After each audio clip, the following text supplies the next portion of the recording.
Welcome back. My name is Alec, My name is James. And I'm Jacob. and this is Ready. Aim. Fire. All right, guys. So welcome back to another. Episode 3. So if you remember on episode 2, we pretty much just talked about F.I.R.E and what that means to all of us, and we talked about the saving rates, consumer culture, and pretty much breaking away from that norm. So in this episode, we're pretty much going to discuss on how do we get started. How do we achieve those goals? Mhm. So give me some examples. So we're gonna start off with some different companies and things like that. So like, what's different ways to get started? Well, I do want to make a point on getting started with F.I.R.E. First of all, you've got to personalize it. Everybody's different. Everybody can live within different means. So I think you need to calculate exactly what you can live off of when you want to retire early. So I previously mentioned in the last episode the 4% rule according to the Trinity study. Basically, that states that 95% of portfolios were successful over time if you only withdrew 4% of your investments, and that's assuming you're in something like a S&P 500 or a total stock market index. Basically, so you can withdraw 4% of your investments, and when you can live off of that, that's when you can retire. So the best way to calculate that is by taking your number, say, I can live off of $40,000 a year. So you take that number, multiply it by 25, and that's going to be the number that you need. So 40,000 multiplied by 25 is going to be $1 million. So you need exactly $1 million in either your S&P 500 or preferably like a total stock market index. And when you have $1 million, that's when you can withdraw 4%, and that's your FI number. So kind of play with that. Multiply by 25 times what you think you can live off of in order to see what your personal FI number is. So how long does it usually take before you reach that goal to where you can start drawing the 4%? It depends on your savings rate. That's a really good question, actually, because everyone has their own specific number that they want to. Let's say, me personally, my savings rate currently is roughly 70%. But that's 70% on less than $20,000 a year, which isn't what my preferred date is, or my preferred FI number. If we're keeping to our terms, my FI number is 40, which means, just like Jacob said, you multiply it by 25, and then you get 1 million, and that's roughly my goal that I want to hit. Now, whenever you hear 1 million, you're going to think like, oh my gosh, 1 million, that's insane. That's crazy. How could I ever reach that? It's impossible. I'm not a millionaire. Well, that's why we cut the way we do. When I say cut, I'm talking about expenses, and we talked about this a little bit in our last episodes, this consumer culture, and you're just going to have to break away from that. And Dave Ramsey, I really love this saying, live like no one else so you can live like no one else. Live right now in a position that you can live an amazing life in the future. Within your means now. Exactly. So that you can do what you want to later. And very few people gets to live that opportunity. Yeah. And so, real quick, y'all both mentioned 40, times 25. Yeah, that's a good base so number. So how did you come up with that number? You already answered it pretty much. It's a good base number, but so what makes that a good base number, and where did 40 exactly come from? Well, you take your expenses, what you can live off of. So take your rent, take your food, take your utilities, your random costs, insurance, all of those. You add them up. There's a lot of great tools and apps that you can use as far as budgets go. That take all of those different things into account. And then you see, okay, that's what it takes for me to live off of every month. Add in whatever you think you're going to want to splurge, and that's going to be for the year. So that 40 is pretty much like 40% of your income, or 40,000. No. $40,000. Okay. Yeah. Okay. So if you can live off of $40,000 a year, which in the Memphis area is fine. It's really you can. It's not that hard. Especially coming out of college, all of us have lived well under that. So right now I'm at 35, and like honestly, are you living? Do you feel neglected and deprived in life? No, not really, because like I shop very smart. So with that, all right. So you can continue. I know I interrupted you, and I asked you about why y'all both chose 40. It's pretty clear now, because 40, at least here in Memphis, it all debates, or like it depends on where you're living, property tax, sales tax, all that kind of stuff. Because I know, for an example, California, I know it's not 40 compared to here. You wouldn't want to have 40,000 in California right now. Definitely not. But as a person who's on living on 35, and it helps too because I have a significant other, because we literally split everything. Now, if it was on my own, it would probably cost a little bit more, but not that much. And I'm living on 35. My bank account right now is looking nicer than it's ever been. So like it's just smart living. That's all. And I think it's important now, because we definitely hype this up a lot, and you, if you're still watching, you're obviously you're in this. Like this is something that you want to see happen, and you want to see. We're all in a journey together, and that's all what it's about. So we're going to talk about how you can get started. Now we're just going to go ahead and jump in on a few ways that we can get started to reach this FI. So let's go ahead and start talking about different companies that we can get started on. Yeah, so we can sit here and talk all day about everything that's fantastic about FI, but the main question is, how are we going to get started? And so these companies are really reputable companies. So my top two are going to be Fidelity and Vanguard. So personally, my stuff, everything I have is through Vanguard one way or another. I have my work 401k through Vanguard, and I also have my personal Roth IRA through Vanguard as well.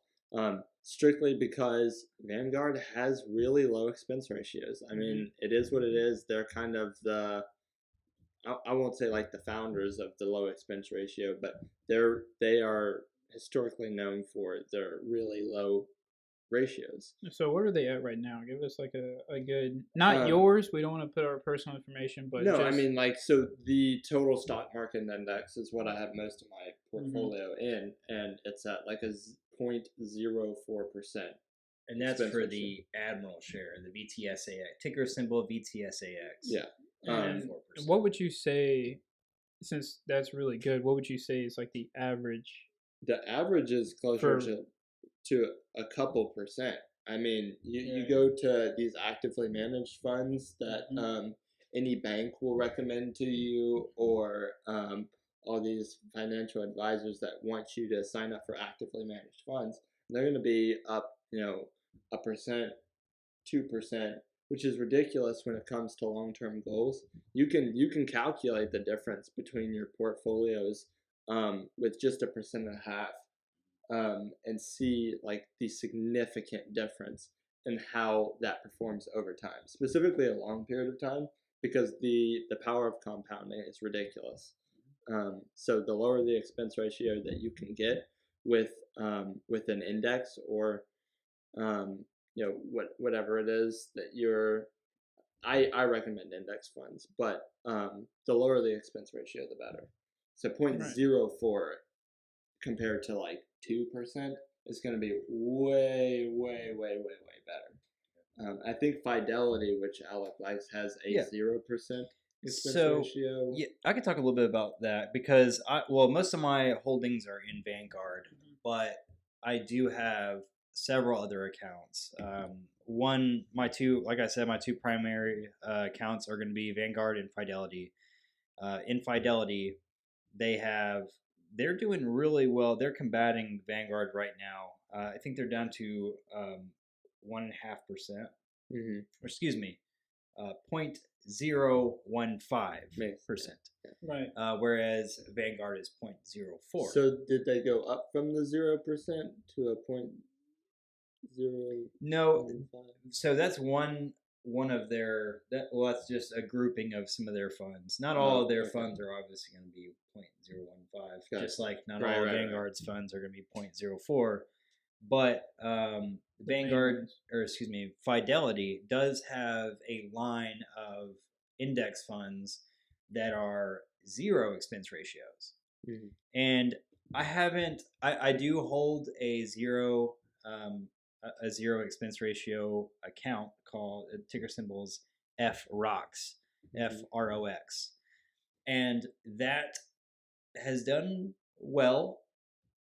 And I haven't done long-term studies comparing the zero expense ratio to the like the 0.015. No, like Fidelity's 0.015.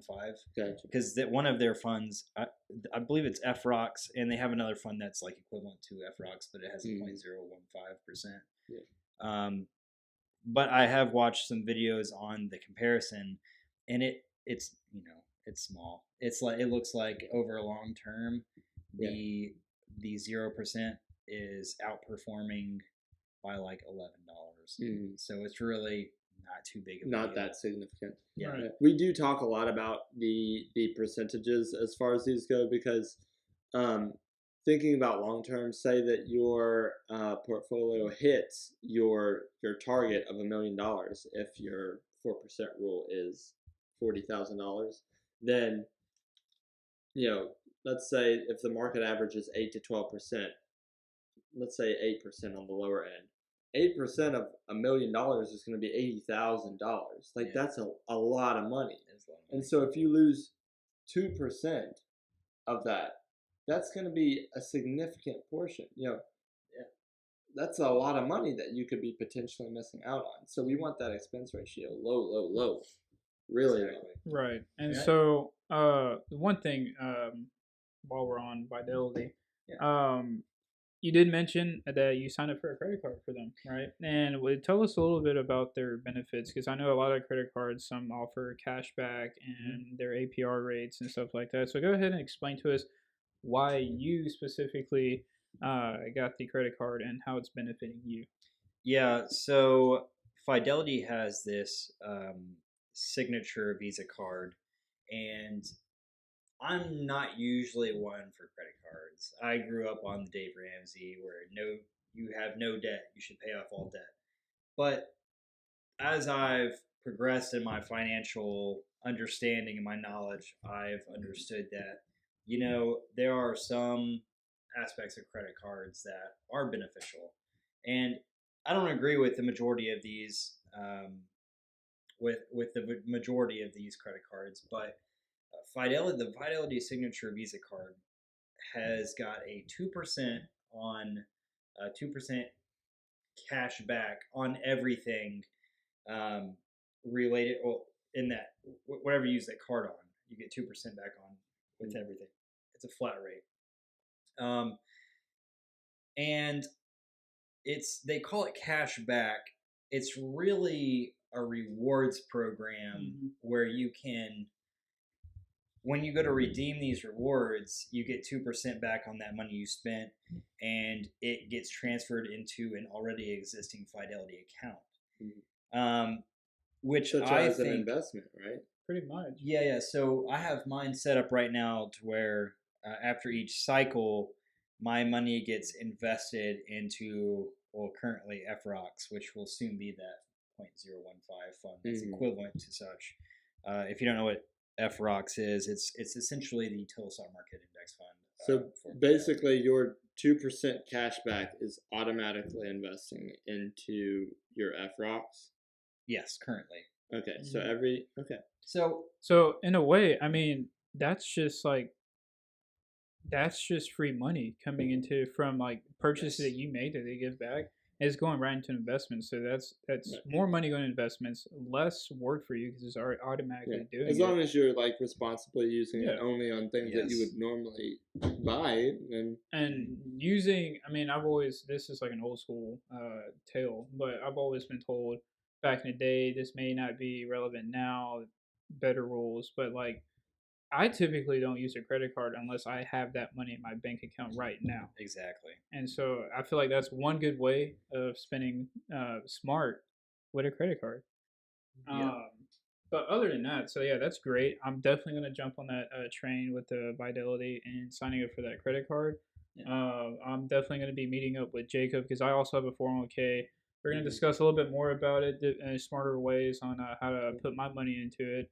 And also with this new job, if I become permanent with their 401k, I want to roll over what I have from the old job to this new job, and go from there. But since y'all were already discussing hard about the expense ratios, let's just go in more detail about that. So, describe it in y'all's best ability on what exactly is this. I know y'all have already pretty much covered it, but what exactly is the expense ratio? I like to think that the expense ratio is the money that the company, let's say you're using Fidelity, or we'll say, yeah, you're using Fidelity. It's the money that Fidelity is going to get out of their cut. Yeah, it's like the operating costs. Yeah. Basically. So whereas Vanguard's operating costs, their expense ratio of the total stock market index is 0.04%.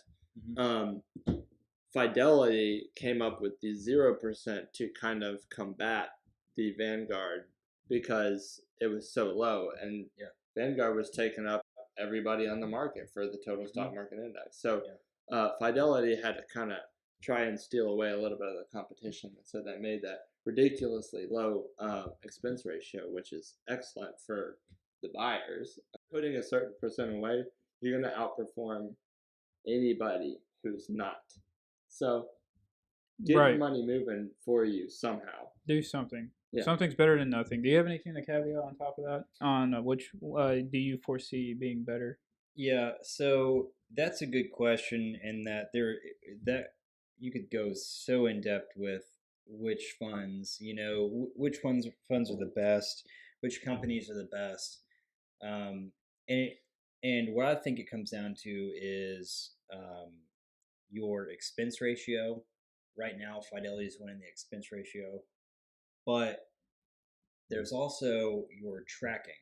So what I'm getting at when I say tracking is, I forget the technical term for it, but essentially it's how closely a specific fund tracks the big fund.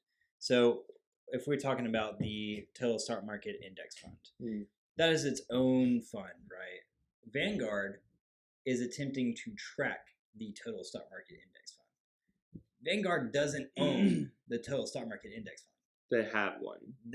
What they're doing is they're trying to track the total stock market index fund by developing their own amalgam of companies, all these little companies that try to get as close as they possibly can to tracking the total stock market index fund. Yeah, the total stock.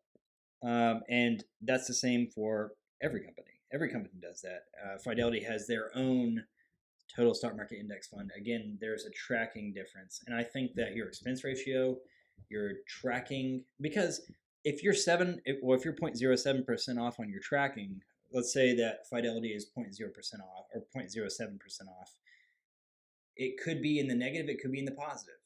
And that's one thing you have to weigh as far as like the history of a specific fund. You have to look into that kind of thing. And to be honest, I can't really tell you because I haven't really looked at the tracking. I've looked at the tracking between the two comparable Fidelity accounts or funds, but I've never looked at Fidelity, their F.I.R.E and their total stock market equivalent for their 0.015% to a Vanguard. I haven't done that yet, so I wouldn't know. So pretty much, I mean, anything you're going to do, if you choose index or if you choose stock market and whatever you do with stock market, those different options, there's always going to have to be that intensive research you're going to have to do. Yes. Always with the company, their past, what's happening with the news with that company, new things that are coming, who's your investors who are putting into it. The thing about the total stock market in comparison to individual stocks or individual markets is the only thing that has consistently gone up over time is the stock market, not any specific individual companies since the creation of the stock market. I think you'll find very, very few companies that have always gone up since the creation of the stock market. Yeah. Whereas you definitely can look at the actual stock market has always gone up. And so by investing in something like an S&P 500, which is basically the 500 top companies in the stock market, or by investing in the total stock market, which is more diverse and probably a little bit safer, maybe, than an S&P 500. Both are pretty similarly tracking, though. Basically, the system is self-cleansing, and by self-cleansing, that means like the S&P 500. If a company drops to 501st, then they're off your list of invested companies. Now you're investing in whatever the company that outperformed them is. So it's self-cleansing. You're always investing in the companies that are growing and that are getting better and better. And so your funds get better and better over time. Yeah. That's the great thing about the total stock market and like an S&P 500, because they're so broad and diversified amongst different companies. They go up and they cleanse out the companies that don't perform as well. Yeah. Right. And so since we're already on this subject about stock markets, index funds, and things like that, let's just go ahead and go into pretty much index or single stocks. Which one and why? I feel like it's a good question. I think the viewers would like to know because a lot of people would argue index, right? And y'all have made very good points on why index.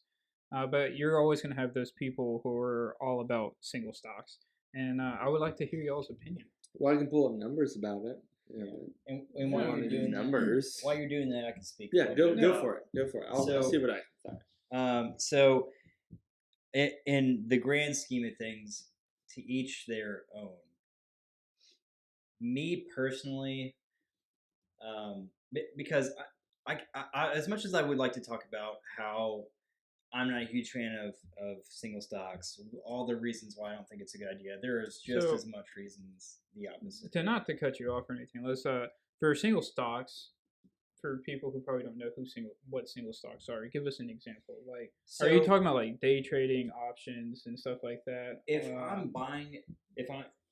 Regardless of that, if I'm buying a single stock like Apple, okay, that is a single stock. It's like, well, what if Apple fails next year? All my money is in Apple, so now I'm screwed. And actually, Apple has been going down. I keep getting those notifications. And that's the thing too about all of these single stocks. They go up and down all the time. You just never know. It's always a gamble. But carry on. Yeah. So, me personally, with my goals and everything, I need to be very hands off with my investments. So that's why I chose an index fund. Is because I don't have the time to sit down and study all these stocks. I try my hardest to get as of good enough information as I possibly can to give to the viewers and to myself, my own knowledge, to perform as best as I can in this market. I don't have the expertise for single stocks. To me, I think it's been statistically shown, which Jacob, I'm sure we'll pull up here in just a second, that the majority of index funds are going to outperform actively managed funds. And so why would I waste money for a higher expense and energy for a higher expense ratio to have less money? That's kind of the way I feel. To have less money in order to equal what the less managed thing would produce. Index funds are going to outperform actively managed funds about 80% of the time. 80% of the time. We're talking about people working as a job to actively manage your funds, and all you have to do is take your money and throw it at an index fund, and then go do daily life, as opposed to working all the time on actively managing a fund. And you're going to outperform 80% of the time, whereas over an extended period of time, we're talking 20 to 30 years, you're going to outperform 99% of actively managed funds. 99. It's basically combating, people are trying to market time, and they're skittish about when they're going to put their money in, and they don't know, okay, is it a good time to invest, is it not? If you just put in a regular chunk on a regular amount of time throughout your year, your bi-weekly paychecks, whatever it is, you're going to outperform people that are trying to time it at their best time. Because we're human. We have faults. We don't know the future. We can't pick. It's just, statistically speaking, there's such a low percentage of people that can pick effectively. Yeah. So, you have anything to add to that, or no? I'm 100% agree with. 100% agree with that. So, and this is ready. Aim. Fire.